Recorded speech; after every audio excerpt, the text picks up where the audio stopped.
ang Panginoon Kristo ay tagapagligtas, tagapamagitan, taong isinasasamba ng Panginoon Diyos. Pero, ang ating Panginoong Kristo ay, bagamat siya tao sa likas na kalagayan, merong mga nagpupumilit, kapatid na Michael, at gumagamit pa ng talata ng Biblia na sinasabi nila si Kristo di umano ay tunay na Diyos. Kaya, simulan na po natin, kapatid na bilang ating pagtalakay, sinong isa sa mga mangangaral dito sa ating bansa? Ang totoo, hindi lang Jose. Nagkataon lang na isa siya sa gumagamit ng talatang ito nung nasa Hebreo 1:8 at maging nung nasa Juan 1:18, ginagamit yung talatang yon para patunayan di umano ay tunay na Diyos daw ang Panginoon Kristo. Mabuti ay atin pong pakinggan ang sinasabi po ng isa sa mga mangangaral, kilala niyo ito mga kababayan, dito ko sa ating bansa. Ito po siya. Ano po ang sabi sa talatang ito? Nang ipakilala naman ng Ama yung kanyang anak, sinabi ba niya na ito'y tao? Hindi. Ang sabi ng anak o ng Ama tungkol sa anak, sa 1:8 ng Hebreo, basahin niyo sa inyong TV screen. Ngunit tungkol sa anak ay sinasabi. Sino nagsasabi? Yung Ama. Ano sabi ng Ama sa anak? Ang iyong luklukan o Diyos ay magpakailanman. So makatid, yung po palang anak, ipinakikilala ng Ama na Diyos. Ang narinig po nyo, mga kababayan, ay isa po sa mga kilalang mangangaral sa bansa sa pagiging kontra-kontra, pabago-bago, at mangungopia ng mga doktrina ng iba't ibang relisyon. At napatunayan na po natin yan sa maraming pagkakataon, kapatid na Michael. At ginamit niya, kapatid Ramil, sa pagkakataong ito, yung nakapaloob sa Hebreo 1:8. At pagkatapos na ipabasa yung Hebreo 1:8, anong kanyang mabilis na reaksyon? Ang sabi ho niya ay, Ang sabi ng anak o ng Ama tungkol sa anak, sa 1:8 ng Hebreo, basahin niyo sa inyong TV screen. Ngunit tungkol sa anak ay sinasabi. Sino nagsasabi? Yung Ama. Ano sabi ng Ama sa anak? Ang iyong luklukan o Diyos ay magpakailanman. So makatid, yung po palang anak, ipinakikilala ng Ama na Diyos. ayon sa kanya, kapatid na Michael, ipinakilala daw ng Ama ang kanyang anak, ayan ang ating Panginoon Kristo, na isa pa Diyos. Ang totoo, kapatid na Ramil, gaya ng binanggit natin kanina, hindi lang naman si Mr. Siroxiano ang may ganyang paniniwala o pagkaunawa tungkol sa nilalaman ng Hebreo 1:8. Ang totoo, yung kanyang mga paliwanag yan tilopia lang din niya din sa ibang mga naunang nagkamali, kapatid na Michael. Kaya tamang tawagin siyang Mr. Siroxiano. Pero kung magpakilala akala niya parang siyang original, kapatid na Ramil. Mga kababayan, baka meron po kaming mga medyo masasagasaan na ganyan din po ang paniniwala para patunayan di umano ay tunay na Diyos ang Panginoon Kristo. Dahil at binabanggit pa yung nasa Hebreo 1:8 sa kapatid na Ramil. Siguro ay ipaglingkod natin sa kanila, ano ho ba ang dalawang magkaibang salin nung nilalaman ng talatang Hebreo 1:8? Mabuti na atin pong isagawa at marapat lang nating isagawa, mga kaibigan, ng isang malalim na pagsusuri sa nasabing talata, sapagkat gaya po ng tanong nyo, mayroong dalawang magkaibang pagkakasalin ang talatang yan. At mabuti, basahin ko muna itong isang Biblia, salin po na Biblia, the Oxford Annotated Bible Revised Standard Version. Ito po ang ating mababasa sa mismong nilalaman at babasahin ko mamaya ang footnote nito. Ito sinasabi sa pagkakaliwat na po sa ating wika. At tungkol sa anak ay kanyang sinabi, ang iyong luklukan o Diyos ay magpakailanman. Dito po sa kanyang footnote, o ang Diyos ang iyong luklukan, or God is thy throne. Dito po sa binasa natin, kapatid na Michael, merong sinabi rito sa mismong laman ng talata na thy throne, O God.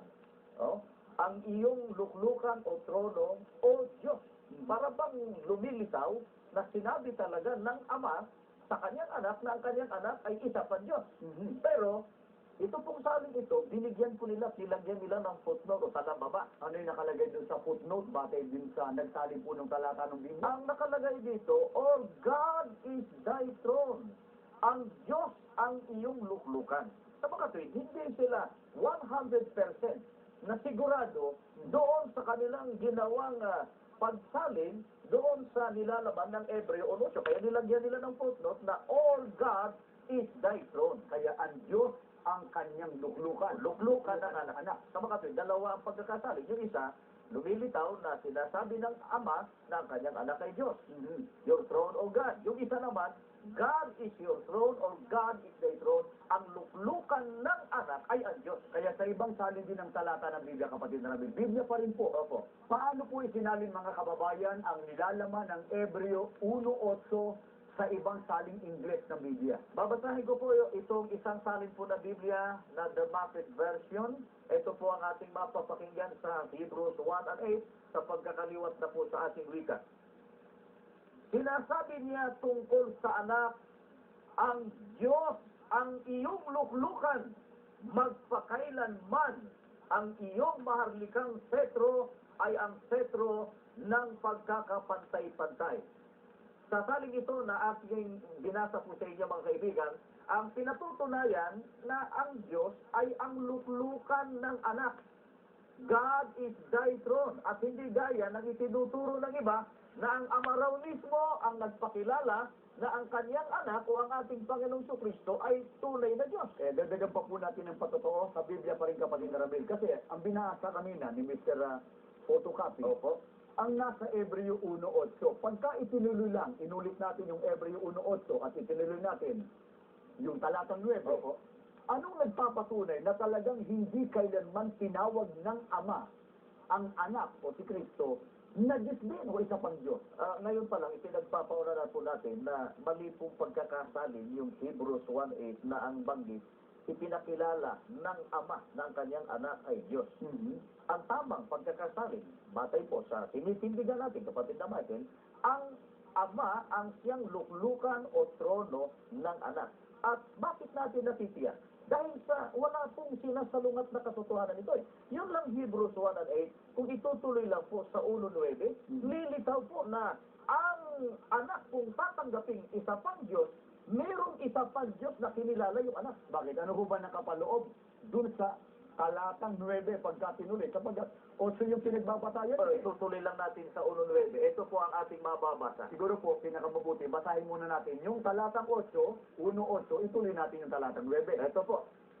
Ngunit tungkol sa anak ay sinasabi, ang iyong luklukan o Diyos ay magpakailanman. At ang setro ng katwiran ay siyang setro ng iyong kaharian. Inibig mo ang katwiran at kinapuotan mo ang kasamaan. Kaya't ang Diyos mo ay nagbuhos sa inyo ng langis ng kasayahang higit sa iyong mga kasamahan. Sa kasunod lamang po na talata, mapapansin po natin, mga kaibigan, sa talatang 9, niliwanag na ang anak ay mayroong kinilalang Diyos. Kaya nga sabi sa talata, ang Diyos mo, yung anak, mayroong kinilalang isa pang Diyos. Kaya kung ang anak ng Panginoon Kristo, isang tunay na Diyos, meron pa siyang Diyos din na kinikilala, lumilitaw. Ilan ang magiging Diyos ngayon? Dalawa. Magiging dalawa po ang tunay na Diyos. At yan pong paniniwalang yan, kapatid na Michael, sinasabi nating tahasan sa ating mga taga-subaybay, labag na labag sa itinuturo ng Biblia, sapagkat kailanman wala tayong mababasa sa talata ng Biblia na dalawa ang tunay na Diyos. At hindi naman nila tututulan, kapatid na Ramil, na ang anak ay merong kinikilalang Diyos. Opo. Yung pagkilala ng anak o ng ating Panginoon Kristo na merong Diyos, ano lang po ang pinatutunayan ng kapatid na Ramil? Hindi po siya tunay na Diyos. Bakit? Yun ho bang tunay na Diyos? Yung tunay na Diyos? May kinikilala pa bang ibang Diyos maliban sa Kanya? Mabuti Biblia na po ang ating sasanggunihin. Ito po ang sagot sa Isaiah 44:8, mga kaibigan. Ito. Huwag kang manginig, huwag kang matakot. Hindi ba't matagal ko na itong ipinahayag at ipinagpauna noon pang una, kayo ang aking mga saksi. Mayroon bang ibang Diyos liban sa akin? Wala. Walang ibang bato. Wala akong alam kahit isa. Batay po sa aking binasa na pahayag po ng Diyos mismo, mga kaibigan, ang sabi niya, wala akong alam kahit isa. Wala siyang alam kahit isa pang Diyos, kapatid na Michael. Kaya hindi pwede yung sinasabi nila at ipagpipilitan nila si Kristo di umano'y isa pang Diyos Pagkatapos, ang Ama naman, lumilitaw, isa pang tunay na Diyos. Di lumilitaw ng dalawang tunay na Diyos. Dito pa lang sa bahaging ito, sasalungat na yung kanilang paniniwalang yun sa itinuturo po ng Biblia. Ito naman ang sinasabi ng iba kapatid na Ramil. At marahil po mga kababayan, ay ito rin ang inyong naririnig sa ibang mga mangaral. Kung totoo po na sa Hebreo 1:8 ay binanggit na ang Diyos ang luklukan ng anak. Dapat daw, yun din ang mabasa doon sa Old Testament o doon sa mga naunang manuskrito kapatid na Ramil. Bueno, kung Biblia po ang pagbabatayan, talagang meron. Bagamat meron din doon sa ibang mga salin na Your Throne, O God, na nakabase po sa Awit 45:6. Pero meron din kayong mababasa sa ibang mga salin ng Biblia na ganito. Halimbawa, New World Translation. Ito po ang aking babasahin, New World Translation of the Holy Scriptures. Ito po ang ating marinig. Sa pagkakasali na po sa ating wikang Pilipino, ang Diyos ang iyong luklukan sa panahong walang hanggan. Dito po, ang banggit God is your throne to time indefinite. Sa makatuwid, kapareho doon sa Damatic version na binabanggit, God is thy throne or God is your throne. At hindi lang yan, kapatid na Michael, meron pa tayong mababasa. Isa pang tali ng Biblia, ito naman, the Bible in Living English. Ito po ang ating mababasa, dyan din po sa Awit 45:6. Ang Diyos ang iyong luklukan, kailanman. Sa binasa po natin, mapapansin po natin, dalawa ito sa mga salin ng Biblia, na ang binabanggit dito, ang Diyos ang luklukan o ang Diyos ang trono ng anak. Hindi po ipinakilala ng Ama na ang kanyang anak ay isa pa Diyos. Kaya nga po mga kababayan, paano po isinalin? Alam po ninyo kung paano isinalin? Ang nilalaman ng Awit 45:6 sapagkat ho ang pinagkunan nung nilalaman ng Hebreo 1:8 kapatid Ramil. Opo, paano isinalin niya sa Griego? Babasahin po natin. Dito po sa isang tali ng Biblia, ito pong Septuaginta naman dala natin. Medyo malaki-laki ito, kapatid na Michael. Babasahin po natin, mga kaibigan, itong ating dalang the Septuagint version, Greek and English. Ito po, napapanood po niyo sa inyong mga TV screen. Sa Erasmus pronunciation, Hotronos to Hosios, es Aionos, Rabdos Diotisitos, Rabdos tis Basileus tu. Ang edisyon ito ng Septuaginta na may English translation po na aking binasa sa inyo ay unang inilathala sa London noong 1851. Ang Septuaginta, ipaliliwanag natin sa ating mga taga-subaybay, kapatid na Michael. Kasi yung Old Testament na saan kabilang yung 45 sa isang Awit, yan ay unang nasulat sa wikang Hebreo. Isinalin ngayon ito sa Greek. Yung unang salin ng mula po sa wikang Hebreo patungong Greek, yan po ang tinawag na Septuagint o Septuaginta. Batay po sa salin ito, Hotronos to Hosios, na ipinakikita rito ang luklukan ng anak o ng Panginoong Jesucristo ay ang Diyos. Hindi po ipinakilala ng Ama na ang kanyang anak ay isa pa Diyos. Griego yan. Kaya nga, paano po ang pagkakasulat sa Griego? Paano ang pagkakasulat sa Griego ng Hebreo 1:8? Sapagkat yun ang pinagbabatay ng iba, maging limited contradiction sa pagtuturong di umano, tunay na Diyos daw ang Panginoon. Kapareho siya doon sa Awit 45:6 sa Septuaginta. Babasahin po natin itong isang dala natin Biblia, the Interlinear Greek English New Testament. Ito po ang mababasa natin sa Erasmus pronunciation. Pros diton sion, Hotronos to Hosios, eston Aionas to Aionos, kay Hirabdos tis Euticitos. Andito po sa ating binasa, pareho lang Hotronos to Hosios. Yung Hotronos, the throne. Yung so of you, Hosios, the God, the throne of you, the God. Kaya tama, God is your throne. Teka muna kapatid na Ramil, may argumento na sinasabi yung kabilang grupo, at ang totoo, sinasabi niya sa kanyang programa na pag tinanggap daw po na ang Ama, ang siyang luklukan ng Panginoon Jesucristo, lumilitaw po na wala daw pong delikadesa ang Ama sapagkat pumayag na siya po ang upuan ng ating Panginoon Kristo. Wala namang modo yung anak sapagkat naupo sa kanyang ama o sa Panginoon Diyos. Una, yan ay nakabase doon sa maling pagkaunawa sa talata. Dahil sa nililiteral niya yung sinasabing luklukan ng ating Panginoon Diyos na para bang literal na umupo yung anak sa kanyang ama. Hindi naman gano'n. Mamaya ating puliliwanagin yan sa pamamagitan ng Biblia. Anong kahulugan yan? Pagka-side of argument, no? Sa pangalawang sagot natin, pagka-side of argument, Gawin na ho natin talagang literal. Opo. Halimbawa ako, kayo, meron din po kayo anak. Ako, yung aking anak, umuupo sa akin. O, wala bang modo yung aking anak? At kayo ba walang delikadesa sapagkat pinayagan yung maupo sa inyo inyong anak? Aba, hindi naman gano'n. Napakaraming ama na gano'n ang ginagawa at maraming anak na gano'n ang ginagawa doon sa, naglalambing halimbawa, doon sa kanilang tatay. Masama ba yun? Kaya, hindi valid itong argumento niya, kapatid na Michael. Makapangatwiran lang eh. Kaya nga po, dapat bang unawain literal yung banggit na ang ama ang luklukan ng anak? Ano ba kasumbaso sa ibang talata ng Biblia, kapatid Ramil? Pakinggan po natin ang Lucas 22:69. Datapwat magmula ngayon ang anak ng tao ay mauupo sa kanan ng kapangyarihan ng Diyos. Ito po ang kahulugan niyan. Ang anak na uupo sa kanan ng kapangyarihan ng Diyos.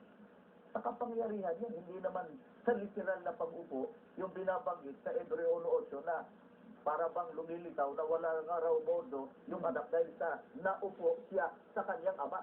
Kaya nga po, ang masasabi namin mga kababayan, batay po sa mga talatang binasa ng kapatid na Ramil at maging sa iba't ibang mga aklat na nagpapatunay na ang tamang salin po ng Hebreo 1:8, ang Ama o ang Panginoon Diyos ang luklukan ng anak o ng ating Panginoon Kristo. Kaya yung saling tinawag daw ng Ama, Yung kanyang yung kanyang anak na Diyos din. Yun ba tama o maling salin, kapatid na Ramil? maling pagkakasalin po yun. At kung bakit maling pagkakasalin, sapagkat yan po ay unang-una, labag na labag sa doktrinang itinuturo ng Biblia na iisa lamang at tunay na Diyos at maging sa word-for-word translation, talagang ang tama, ang Ama o ang Diyos, ang siyang trono o luklukan ng anak. Sa ilang saglit, magbabalik po kami ng kapatid na Ramil at sa aming pagbabalik, tatalakayin po namin yung pinagbabatayan ng iba, 1:18, para patunayan yun ng kapatid na Ramil, ang isa pa sa pinagbabatayan ng mga nagtuturong di umano ay tunay na Diyos daw ang ating Panginoong Kristo. Ang isa po sa pinagbabatayan pa nila ay yung nasa 1:18, kapatid na Ramil. At ang totoo, marami po ang nagkaroon ng maling pagkaunawa sa nasabing talata, kapatid na Michael. At alang-alang po doon sa mga bagong sumusubaybay na hindi naman palabasan ng Biblia o hindi naman alam yung nilalaman ng 1:18, babasahin po namin sa inyo mga kaibigan at kung paano po nila inuunawa at ginagamit ang talatang ito. 1:18, ganito ang ating mababasa. Walang taong nakakita kailanman sa Diyos ang bugtong na anak na nasa sinapupunan ng Ama, siya ang nagpakilala sa Kanya. Maliwanag daw po sa talatang ito, kapatid na Ramil, na itinuturong talagang Diyos ang Panginoon Kristo. Sapagat ang banggit, walang taong nakakita kailanman sa Diyos. At ang nakakita, ang bugtong na anak na nasa sinapupunan ng Ama, siya ang nagpakilala sa Kanya. Kaya ang kanilang konklusyon, talagang tunay na Diyos ang Panginoon Kristo. Una, mga kaibigan, dyan po sa talatang iyan na kanilang pinagbabatayan, sa taling yan, wala naman po binabanggit na ang bugtong ng Diyos ang anak ay Diyos. Wala po eh. Wala. Yan ay bunga lang ng kanilang maling pagkaunawa sa talata at marahil isa dyan sa mga nagiging dahilan ng kanilang maling pagkaunawa dahil po sa meron din po silang ginagamit na batayan na Greek text di umano na nagsasabi ang ating Panginoong Kristo, ang anak, Diyos din daw. Bugtong na Diyos. Bugtong na Kung Diyos. tawagin nga nila. Kaya, maging si Mr. Photocopy, nagkataon, yung kanya sinasabi, kinopya po niya sa ibang mga pastor o mga mangangaral. Nangopya na naman. Wala na ibang trabaho ng taong yan kundi mangopya na pati. Anong kanyang sinasabi tungkol doon sa nasa 1:18 para patunayan di umano ay Diyos daw ang Panginoon Kristo, kapatid natin? Payagan natin ang ating mga taga-subaybay. Manood po. Ito po, pakinggan natin siya. kailanman ay walang nakakitang tao sa Diyos. Ang sabi ni Juan, ang bugtong na anak ang wika na nasa sinapupunan ng Ama. Alam mo, sa Griego, na pinagkunan ng pangungusap na ito sa Bibliang Griego, ang nakalagay po rin ay monogenes theos, ang bugtong na Diyos. Kaya kung sasali natin sa tamang pagkakasalin sana, kapatid na Los, ang nilitaw yun walang taong nakakita kailanman sa Diyos. Ang bugtong na Diyos na nasa sinapupunan ng Ama, siyang nagpakilala sa Kanya. Maliwanag po, kapatid na Ramil at mga kababayan. Gumagamit din pala ito ng Griego. Matindi talaga siguro sa Griego yan. Pero hindi makaharap sa debate, ha? Opo, pero isa paborito yung Titus sa Griego. Sabi ho niya, mga kababayan, no? Uulitin natin yung bahagi yun. Alam mo, sa Griego, na pinagkunan ng pangungusap na ito sa Bibliang Griego, ang nakalagay po rin ay monogenes theos, ang bugtong na Diyos. Hindi ba nakapagsalita pa sa dulo ng ayun? Para mo yung... ayoko na magkomentaryo, kapatid na Ramil. Binalilitaw niya na bugtong na Diyos. Yung anak, batay po daw sa Greek. Monogenes Theos. Ang sinasabi niya. Pero, ang kapansin-pansin lang, wala man lang binasang isang Greek manuscript na batayan niya doon sa kanyang sinasabi, kapatid na Michael. Kasi hindi naman, kayo ba naniniwalang yung punong yun? Nakababasa ng Griego? Yan ay pagyayabang lang, kapatid na. Alam naman natin, pinakamayabang na tao sa mundo yan. Kaya nga po, pagka binasa nga natin, kapatid na Roy, yung nasa Juan 1:18, tama ba yung sinasabi ni Mr. Contradiction at maging ng ibang mga pastor o mga ngaral na talagang monogenes theos yung nasa 1:18. Ngayon pa lang, kapatid na Michael, sinasabi na po natin sa ating mga taga-subaybay na maling Greek text yung pinagbabatayan nila doon sa sinasabi nilang monogenes theos. At yan ay patutunayan natin sa pamamagitan po ng ating pag-aaral niya. Dahil sa, meron niya po kasi dalawang pagkakasalin yan ang naging sentro ng pagtatalo. Merong isa, monogenes theos o the only begotten Son. Meron namang monogenes theos na begotten God ang pagkakasalin. Ngayon, kung tatanggapin yung sinasabing begotten God ang ating Panginoon Kristo, lumilitaw, dalawa yung tunay na Diyos. Batay na rin sa talatang yan, kapatid na Michael. Dahil sa yung Ama, tunay na Diyos. Ipakikilala siya ng anak na bugtong daw na Diyos. Nililitaw, dalawa ang tunay na Diyos, kapatid na Michael. Sasalungat ito sa ibang mga talata ng Biblia. Kaya ano-ano yung mga salin po ng Biblia na nagpapatunay na talagang ang wastong salin, kapatid na Ramil, doon sa 1:18, hindi yung monogenes theos, o kundi monogenes theos o only begotten Son. Babasahin po natin itong ilan. Napapanood po niyo sa inyong mga TV screen. Sa Revised Version, the only begotten Son. American Standard Version, the only begotten Son. Berkeley, the only begotten Son. Young's Literal Translation, the only begotten Son. New King James Version, the only begotten Son. Confraternity Version, the only begotten Son. King James Version, the only begotten Son. Dewey Reams Version, the only begotten Son.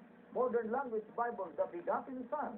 Phillips Modern English, the divine and only Son. Weymouth Translation, the only Son. Revised Standard Version, the only Son. Jerusalem Bible, the only Son. New English Bible, God's only Son. New Jerusalem Bible, God's only Son. Revised English Bible, God's only Son. The Living Bible, His only Son. Lamsa, the firstborn of God. Yan yung mga salin, napakarami pong mga salin na ang pagkakasali nila doon sa Juan 1:18, the only begotten Son, hindi the only begotten God. Bugtong na anak ng Diyos. Opo, ngayon baka ito itanong nila sa ating kapatid na Ramil. Bakit yung ibang mga text o ibang mga salin ng Biblia, ang pagkakasalin ay monogenes theos o begotten God sa halip na monogenes theos o the only begotten Son? Dahil sa Greek text, mga kaibigan, meron pong iba't ibang nakalagay doon sa Greek text. Wala tayong tutol na merong mga Greek text na ang nakalagay talaga monogenes theos. Pero sinasabi natin, maling kopya yon. At mamaya sa ating pag-aaral na ito, lalaliman natin ang pag-aaral, pagsusuri, para masubaybayan din ang ating mga taga-subaybay. Pero basahin ko muna itong isang aklat na ating dala, the Anchor Bible, the Gospel according to John. ni Raymond E. Brown. Ganito po ang ating mababasa sa page 17 sa pagkakaliwat na po sa ating wika. Ang mga textual witnesses ay hindi nagkakaisa sa reading. May tatlong posibilidad. A. Monogenes Theos. Ang Diyos ang bugtong na anak. Ito ay sinuportahan ng mga katibayan ng mga mahuhusay na manuskritong Grego kasama ang Bodmer Papyri ng mga Syria ni Irenaeus ng Alejandria at Torrehen. Ang reading na ito ay pinaghihinalaan na higit na pinaunlad na teolohiya. Gayunman, hindi ito kontra sa polemikong Ariano dahil sa mga Ariano ay hindi nag-abala na ibigay ang titulong ito kay Kristo. Ang iba naman ay tumututol sa kakaibang pahayag na ang Diyos lamang ang makapagpahayag at ang implikasyon nito na ang Diyos lamang ang nakakita sa Diyos. Letter B, Monogenes Theos, yan yung sa literal, ang anak, ang nag-iisa. Ang kombinasyon na ito ay lumilitaw sa tatlo sa apat na paggamit ng monogenes sa sulat Johaneo. 3:16 ng Juan at 18, unang Juan 4:9. At ang paglitaw nito dito ay maaaring bunga ng gawi ng pagsulat na makiayon. Ang reading na ito ay pinatunayan ng mga salin ng mga pinakahuling Greek witnesses at ni Atanasio, Crisostomo at ng mga amang Latino. Ito ang sinasabi ng mga nagsipagsuri sa talatang yan, Juan 1:18. Meron daw pong salin yan o mayroong Greek text, hindi salin, Greek text na nakalagay talaga, Monogenes Theos, God the only Son, or God the only Son. Meron namang isa pang kopya, Greek text na the only Son. Meron namang isa, Monogenes Ios, na ang kahulugan ng Monogenes Ios ay sa literal, ang anak, ang nag-iisa o bugtong na anak. Eh ngayon, yan sa mga Greek text na yan, eh dapat po nating gamitin yung sinasabi po sa Biblia na paraan, yung safety net na binibigay ng Biblia para malaman natin kung alin ang tamang kopya. Siguro, basahin na po natin yung kapatid na Ramil. Opo. Yung patakarang itinuturo ng Biblia para matiyak natin alin yung tama na pagkaunawa doon sa mga iba't ibang mga text na binanggit natin. Pakinggan po natin, unang Korinto 2:13. Ito po mababasa natin. Nang mga bagay na ito ay atin namang sinasalita, hindi sa mga salitang itinuturo ng karunungan ng tao, kundi sa itinuturo ng Espiritu, na iniwawangis natin ang mga bagay na ayon sa Espiritu sa mga pananalitang ayon sa Espiritu. Dapat na iwangis yung mga pananalitang ayon sa Espiritu sa mga bagay na espiritual at ang mga bagay na espiritual iniwawangis ayon sa mga bagay na espiritual. Teka muna, baka sabihin po ng iba ganito, kapatid na Ramil. Total, meron namang magkakaibang Greek text na may nagsasabing ang Panginoon Kristo ay Monogenes Theos. May nagsasabi naman na Monogenes Theos. Eh ano na naman ang sama kung magkaroon ng saling Monogenes Theos o si Kristo yung tawaging begotten God? Ay kung susundan po yung ganong Greek text na yon, lilitaw, ito po ang kanilang nagiging problema, lalo na po dyan sa mga nagsipagsuri sa talatang yan. Babasahin ko po sa inyo itong isang aklat na ating dala, The Orthodox Corruption of Scriptures, ni Bart D. Ehrman, sa pahina 80 sa pagkakaliwat na po sa ating wikang Pilipino. Ito po ang ating mababasa. Ang isa sa mga maraming mga kahirapan sa pagtanggap sa Alexandrian reading bilang orihinal ay sangkot sa pagtiyak kung ano ang kahulugan para sa unang siglo na dokumento na kanyang pahayag na si Jesus ay bugtong na Diyos, Monogenes Theos. Sa kahulugan, meron lamang iisang Monogenes. Ang termino ay nangangahulugan na uniko o katangi-tangi. Ang problema kung gayon, si Jesus ay nagiging nag-iisang Diyos kung walang ibang Diyos. Subalit, para sa ika-4 na ebanghelyo, yan po yung Juan, ang Ama ay Diyos din. Ang totoo, maging sa talatang ito, ang Monogenes ay sinabing nasa sinapupunan ng Ama. Paanong ang Monogenes Diyos, ang nag-iisa o katangi-tanging Diyos, nakatatayo sa gayong ugnayan sa iba pang Diyos? Ayon po sa author ng aklat na ito, si Bart Ehrman, ang kahulugan daw ng monogenes is unique, one of a kind, nag-iisa, katangi-tangi. At ang sabi niya, magiging totoo lang daw na si Jesus ay unique God. Monogenes Diyos, unique God, o katangi-tanging Diyos, o wala nang iba pang tunay na Diyos bukod sa Kanya. Isa nga malaking problema eh. Meron pang yung talagang tunay na Diyos eh.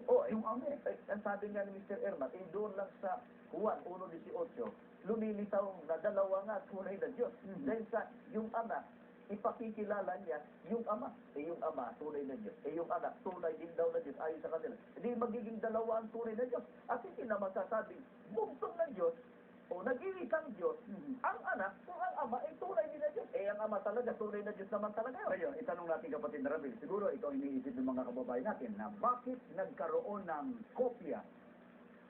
Ang nakasulat sa Juan 1:18 ay monogenes Theos, o begotten God, at yung isang kopya naman ay monogenes Ios, o begotten Son. Ang totoo, only begotten Son. Ang totoo, kapatid na Michael, wala pong problema doon sa mga original na sumulat ng Biblia. Tulad ng mga apostol, si Apostol Juan, isa sa mga writer po ng Biblia, Apostol Pablo. Ang problema lang, kasi pinagpauna na rin niya ng Biblia, mayroong lilitaw na mga bulaang tagapangaral at pati yung mga sulat ng mga apostol. Sa 2 Pedro 3:15-16, pinagpauna na rin ng Apostol Pedro na maging yung sulat ni Apostol Pablo, mayroong lilikot yan eh. At nangyari yan doon sa mga scribes o yung mga, kasi bago ang invention ng 15th century ng printing press, ang mga Greek manuscripts ay sulat kamay ng mga scribes kung tawagin. Ngayon, doon sa mga sulat nila, kung halimbawa, kayo ang sumulat, kayo ang scribe, manghaya kayo kung ano ang sinusulat nyo. Ang nangyari, ganito, pakinggan natin, yan pong, ang tinatalakay natin, yung 1:18 po ng Juan. Ito po nangyari, batay po sa pahayag ni Mr. Ehrman. Ito pong aklat na ating binasa kanina, ito po ang ating mababasa. Aking pauula rin ang aking mga dahilan sa aking mga iniisip na ang maraming mga manuskrito ay tama sa pagtapos sa prologo sa mga salitang walang nakakita kailanman sa Diyos, kundi ang bugtong na anak o monogenes Ios na nasa sinapupunan ng Ama, kundi siya ang nagpakilala sa Kanya. Ang ibang reading sa tradisyong Alejandrino na kung saan pinalitan ng Diyos para sa anak ay nagpapakita ng ortodoksong pagbabago, korupsyon, sa mga teksto na kung saan ang buong pagka-Diyos ni Jesucristo ay pinatutunayan. Ayon po kay Mr. Ehrman, ang karamihan sa mga Greek manuscripts ay ang nakasulat po monogenes Ios o begotten Son, hindi po begotten God. Sa Juan, ang tama daw, begotten Son, hindi begotten God o monogenes Theos. Monogenes Ios, begotten Son.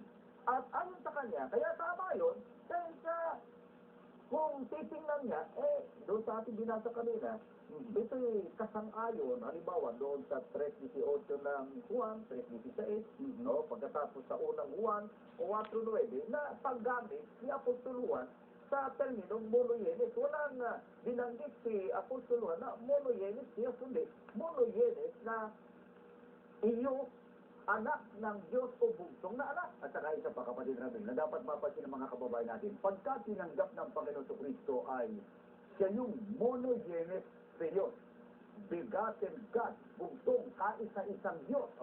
Anong magiging implikasyon ngayon?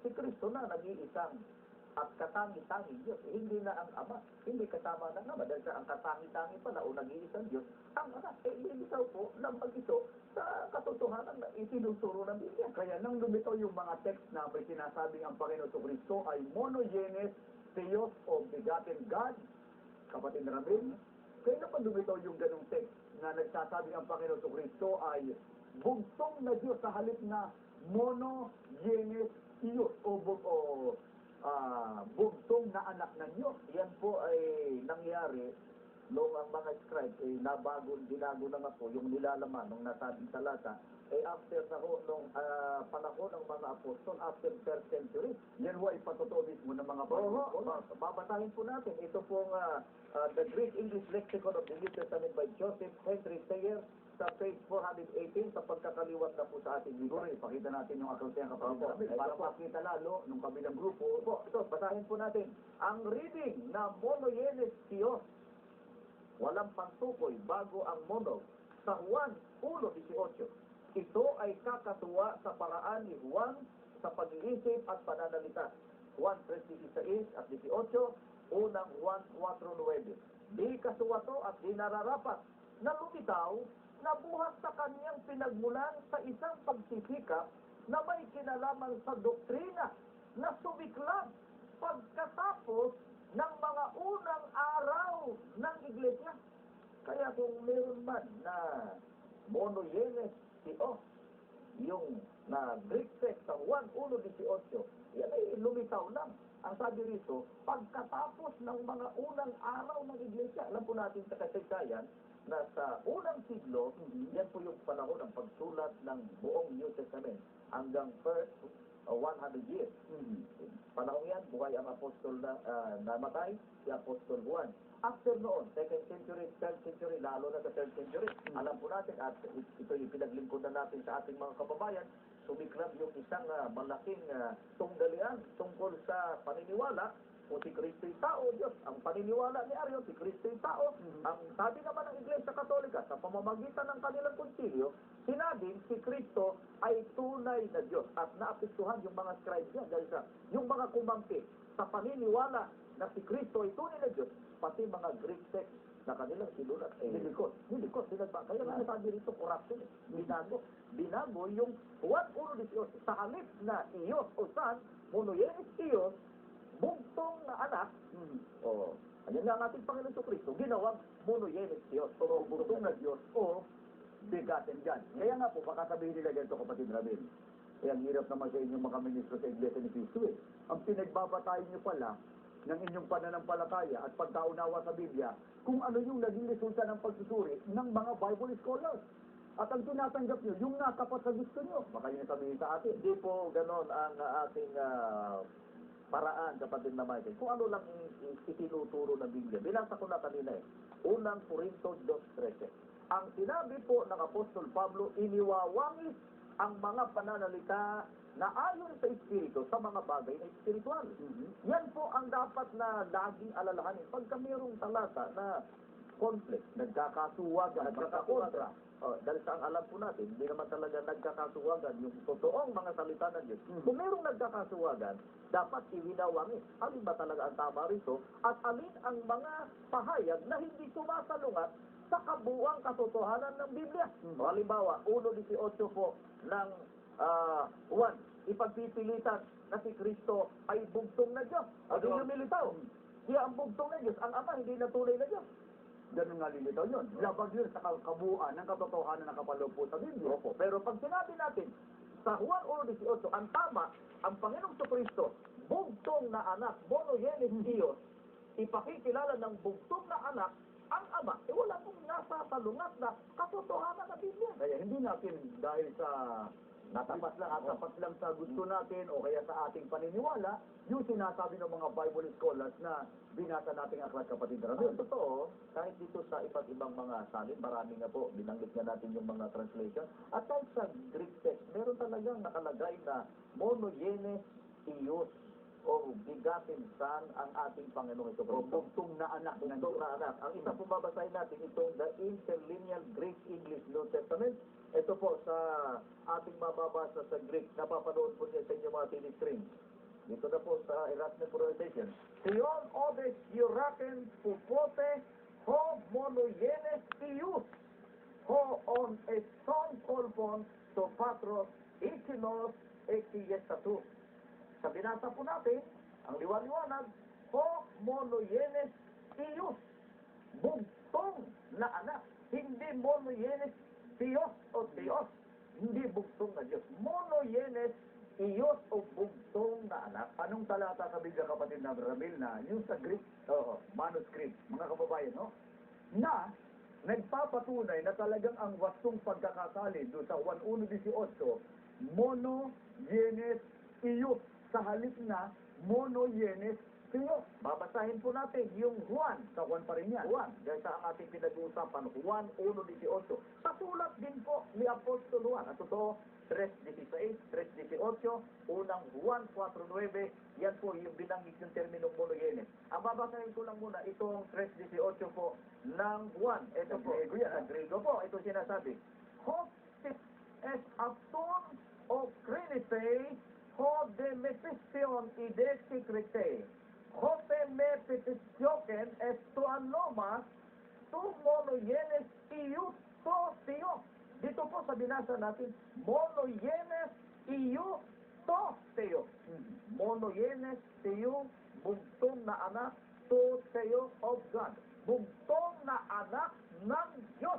Yun ang tama Opo. na pagkakasali ng Greek text na yun na tumutukoy sa Panginoon Kristo. Uulitin po natin, hindi natin sinasang-ayunan ito dahil sa natapat sa gusto natin, kundi wala siyang sinasalungat na katotohanan ng Biblia, kapatid na Michael. At isa pa, kapatid Rabel, pagka sinundan natin na wasto yung pagkakasaling begotten God, merong malaking problema sila dyan.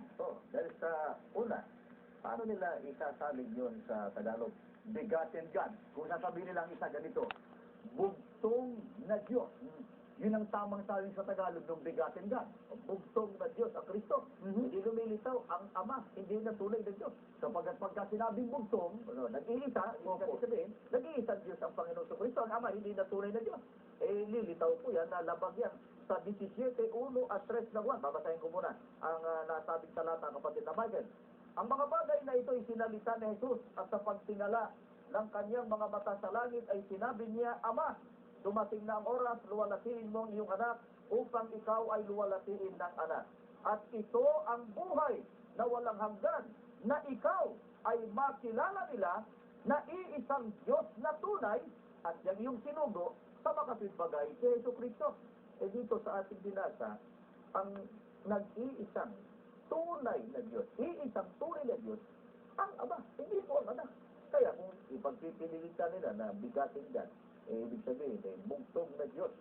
Kung yan ang kanilang magiging pagkakatagal, bugtong na Diyos, nag-iisang Diyos. Ang anak, lumilitaw na po, mali ang sinabi ni Kristo na ang Ama, iisang tunay na Diyos. ang totoo, pagka binasa pa po yung nasa awit, 86, Yes, opo. ano bang paliwanag doon ni, at panalangin po ng haring sinabi? Babasahin po natin. Ito sinasabi, sapagkat ikaw ay dakila at gumagawa ng kagila-gilalas na mga bagay. Ikaw na mag-isa ang Diyos. Ang sabi po ng propetang si David, ikaw na mag-isa. Tumutukoy po yun sa Ama. Ang Ama, yan po ang nag-iisang tunay na Diyos. Ayan, kung sabihin nila ganito, kapatid Rabel, yung terminong begotten God, ang wastong sali niya sa Tagalog, ipinanganak na Diyos. Kaya si Kristo, begotten God, sapagkat ipinanganak na Diyos. Ano kayo nalilitaw ngayon? Lumilitaw, merong Diyos na ipinanganak.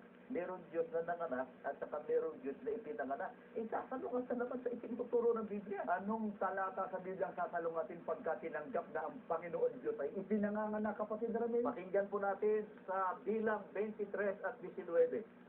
Ang Diyos ay hindi tao na magsisinungaling, ni anak ng tao na magsisisi. Ito ang sinasabi ng Biblia. Ang tunay na Diyos, hindi po anak ng tao. Hindi siya ipinanganak. Tandaan po natin, ang Diyos ay hindi ipinanganak. At ang totoo ay ang ating Panginoon sa Kristo. Ipinanganak siya ni Maria. Wala sigurong nasa katinuan ng pag-iisip na tututol sa atin na ang ating Panginoong sa Kristo ay ipinanganak ni Maria. Ang tunay na Diyos ay hindi po anak ng tao. Ang ating Panginoong sa Kristo, hindi nga siya tunay na Diyos. Ito ngayon ang sasabihin ng iba, kapatid Rabel, na tama naman yung nasa talata na ang Panginoon Diyos ay hindi anak ng tao o hindi ipinanganganak. Ang Panginoon sa Kristo, batay sa 1:18, ipinanganak ng Diyos Bueno, wala tayong tutol na talaga ipinanganak siya ng Diyos. Pero ipinanganak. Yan ang huwag nating kalimutan. Ang tunay na Diyos, hindi naman ipinanganak sapagkat ang tunay na Diyos, walang pasimula at walang hanggan. Pagka sinabi, ipinanganak ng Diyos ang Panginoong Kristo, hindi meron siya pasimula ang Panginoong Kristo. Sa Biblia, ito sinasabi sa awit 92, bago nalabas ang mga bundok o bago mo nilikha ang lupa at ang sanglibutan, mula nga nang walang pasimula hanggang sa walang hanggan, ikaw ang Diyos. Ang isa po sa mga katangian ng tunay na Diyos ay ang pagiging eternal o walang pasimula, walang hanggan. Kung ipinanganak po ang ating Panginoong Kristo, hindi meron siyang pasimula. Samantalang ang tunay na Diyos, sa binasa natin, walang pasimula at walang hanggan. Ito ngayon nasasabihin ng iba kapatid Ramil, tinatanggap ba natin na ang Panginoong Kristo ay anak ng Diyos? Wala po tayong tuto. Talagang mababasa po sa Biblia ang ating Panginoong Kristo ay anak ng Diyos. Kung tinatanggap daw natin ang Panginoong Kristo anak ng Diyos, dapat daw tanggapin din natin ng Panginoong Kristo Diyos din dahil sa anak ng Diyos. Dahil anak ng Diyos ay napakaraming anak ng Diyos. Roma 8:16 at 17, sinasabi ang mga anak ng Diyos, tagapagmana ng mga pangako. Di tatanggapin din natin mga tunay na Diyos yun. Abay, labag na labag po yan sa binasa natin kanina sa Juan 17:1 at 3. At tungkol doon sa pagiging anak ng Diyos ng Panginoong Kristo, karapatan yun. Hindi po tumutukoy sa likas na kalagayan. Ang totoo, ang ating Panginoong Kristo, bagamat kay tinatawag na anak ng Diyos, nananatili ang kanyang likas na kalagayan ay tao. Ito po katibayan, kapatid na Michael at mga kaibigan, sa Marcos 15:37 at 39. Sumigaw ng malakas si Jesus at nalagutan ng hilinga. Nakatayo sa harap ng krus ang isang kapitan ng mga kawal at kanyang nakita kung paano namatay si Jesus, kaya't sinabi, tunay ngang anak ng Diyos ang taong ito.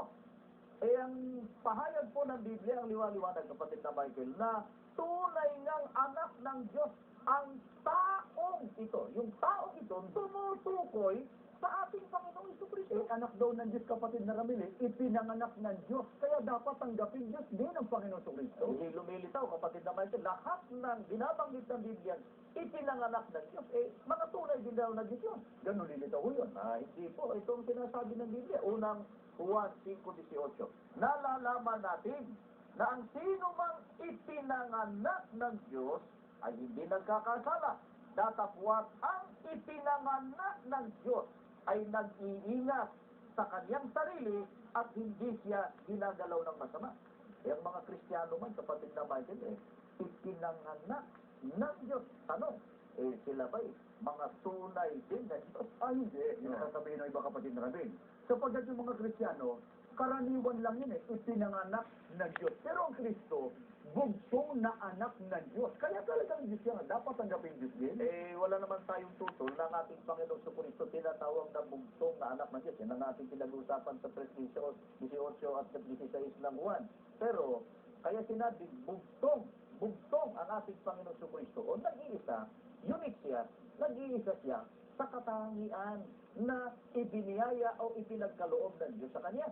Sa mga, yung mga katangiang taglay ng Panginoon Kristo, hindi ibinigay doon sa ibang mga anak ng Diyos. Opo, kaya nga siya bugtong nag-iisa. Halimbawa, eto sa 1 Timoteo 2:5, sapagkat iisa ang Diyos at iisa ang tagapamagitan sa Diyos at sa mga tao, ang taong si Kristo Jesus. Napansin nyo? Ang sabi po sa talata, isang tagapamagitan. Isang tagapamagitan, di bugtong. Isang tagapamagitan sa panahong Kristiyano. Sino yan? Ang taong si Kristo Jesus. Yan siya bugtong. Sa katangian, bugtong. Pero, hindi ibig sabihin, bugtong na Diyos. Pagkatapos ang Ama, bugtong din na Diyos. Hindi dalawa na. At hindi na bugtong pa na ganun. Pagka ang kahulugan ng terminong bugtong, nag-iisa. Laban po sa Biblia. At ang totoo, hindi lang po yan ang mga katangian ng Panginoon sa Kristo. Marami pa po. Pilipos 2:8, ang sabi pa rito, anupat ang lahat ng nilalang na nasa langit, nasa lupa at nasa ilalim ng lupa ay maninikluhod at sasamba sa Kanya. Isa pa po sa mga katangian ng ating Panginoong Kristo, anak ng Diyos, pinagkalooban ng kadakila at karangalan. Isa rito, ang sabi po, binigyan ng pangalan, higit sa lahat ng pangalan, na sa pangalan ng Panginoong Kristo, sasambahin siya. Hindi lang ng mga tao, maging ng mga anghel na tagalangit. Kaya sa lahat po ng mga kababayan natin,